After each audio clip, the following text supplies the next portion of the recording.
Na verdade, você quer saber o que? Do princípio? Não, na verdade é assim, a ideia do clube não vem de 39, ela vem de antes. Eles tinham um programa de rádio, de fotografia no rádio, porque na época não tinha televisão nem nada assim, que chamava Instantâneos no Ar, que era feito numa rádio e depois eles faziam o resultado do programa dentro de uma loja que chamava Foto Dominadora, que tinha ali naquela região da Líbero Badaró. Isso, estou falando de 37, 38, por aí.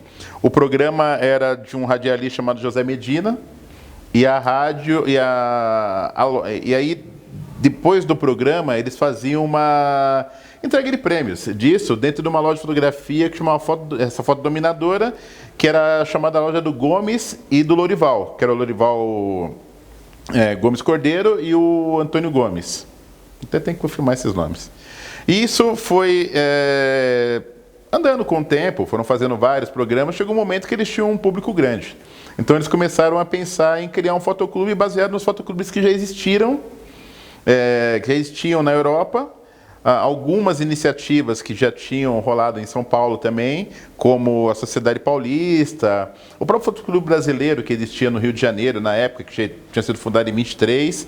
Então eles falaram, pô, a principal cidade de São Paulo não tem um clube, aí eles começaram a pensar num clube até virar essa reunião no dia 28 de abril de 39. E por que de Bandeirante? Bandeirante porque é a ideia dos pioneiros, os bandeirantes paulistas, que desbravaram o interior, que foram em direção ao norte e nordeste. E na primeira noite eles conseguiram que tivesse 32 pessoas, que são os 32 fundadores. Apesar de que, se você vê as fichas de associados, todos aqueles que entram no primeiro ano são vistos como fundadores. Então, inclusive, alguns dos sócios famosos, são vistos como fundadores, não estavam nessa noite. Como o Salvatore, por exemplo, ele não estava nessa noite. Mas muitos outros, como o Benito Junqueira Duarte, Alfredo Penteado Filho, o José Ialente, que talvez seja o que ficou muito tempo no clube, né, mais de 20 anos, até morrer. Inclusive, o velório do Ialente foi no clube, na Banhandava, na década de 60. Todos esses estavam na fundação. E a partir dessa fundação foi se criando uma série de atividades, ainda no Martinelli, para que depois de alguns meses se passasse para cima daquela fotótica que existe na São Bento, que inclusive está lá até hoje, ao lado do edifício Martinelli, e que ficou ali por 10 anos, até eles conseguirem comprar a sede em 49 na Banhandava. O que mais? Esse pessoal fazia o quê? Eles trabalhavam com o quê? Boa parte dos membros do Fotoclube até hoje é assim, são profissionais de outras áreas que não a fotografia. Por quê? Porque, na verdade, a ideia do Fotoclube amador é que você utiliza aquilo como hobby. Mas há sempre uma confusão com a palavra fotoamador, dá a impressão de que são pessoas que não entendem de fotografia, mas pelo contrário, muitas vezes conhecem muito mais que muitos profissionais que eu conheço, só que não ganham dinheiro com aquilo. Então, fora esses fundadores, haviam outros industriais. Na época a fotografia era uma coisa cara, então você tinha ali engenheiros, advogados, arquitetos, gente, vamos dizer assim, que tinha uma boa formação e um bom salário na época para poder comprar os equipamentos, porque era uma coisa muito cara. Com o tempo, isso foi popularizando mais que com o crescimento do clube, né? Que ele chegou na década de 40 a ter 400, 500 pessoas como sócias. Então ali já tinham contadores, já tinham pessoas de outras áreas que entraram para o clube. Eles faziam o que com essas fotos que eles fotografavam? Eles fotografavam onde e faziam o que com essas fotos? Vamos lá, no princípio, a ideia deles era promover passeios fotográficos, fazer alguns concursos internos, nada muito profissional. Com o tempo, essa demanda foi aumentando num tamanho que eles criaram um salão interno, que é o Salão Paulista de Arte Fotográfica, que já na segunda edição já se torna um salão internacional, porque eles começam a fazer uma política de boa vizinhança e traz o material da Argentina para cá.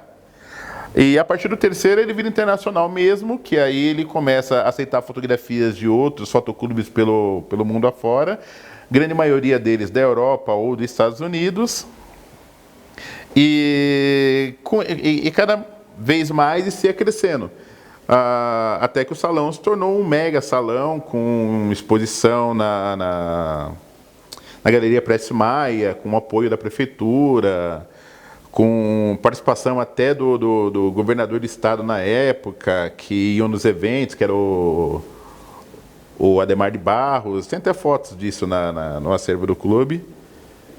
E isso. O que mais? A premiação, o Bandeirantes foi muito premiado em alguns salões. Você tem alguma ideia dos mais importantes? Na verdade, durante a década de 40 e 50, o Bandeirantes está entre os clubes mais premiados do mundo, assim, porque eles tinham acesso à maioria dos clubes e o que estava acontecendo no resto do mundo. E tinham essa ligação com a PSA americana, que fazia ele ter contato com vários clubes dos Estados Unidos. E no final da década de 40 foi criada a Federação Internacional, a FIAP, e no qual o Bandeirante, no primeiro momento, era o representante, depois foi criada a Confederação, no qual era dentro do Bandeirante, e o presidente da Confederação era o próprio Salvatore, que era o presidente do Bandeirante. Então eles tinham todas as informações vindo dos dois lados, tanto da Europa como dos Estados Unidos, e isso fez com que eles participassem de muitos salões, muitos concursos pelo mundo, que inclusive são os catálogos que estão reproduzidos na parede aqui embaixo, que você tem ali coisas surreais, desde um Vietnã da década de 60, que eles estavam em meio de uma guerra, da China, de vários países que não se esperava que tivessem fotógrafos atuantes num momento tão ruim, ou da própria União Soviética. Tem muito material da própria União Soviética desse período.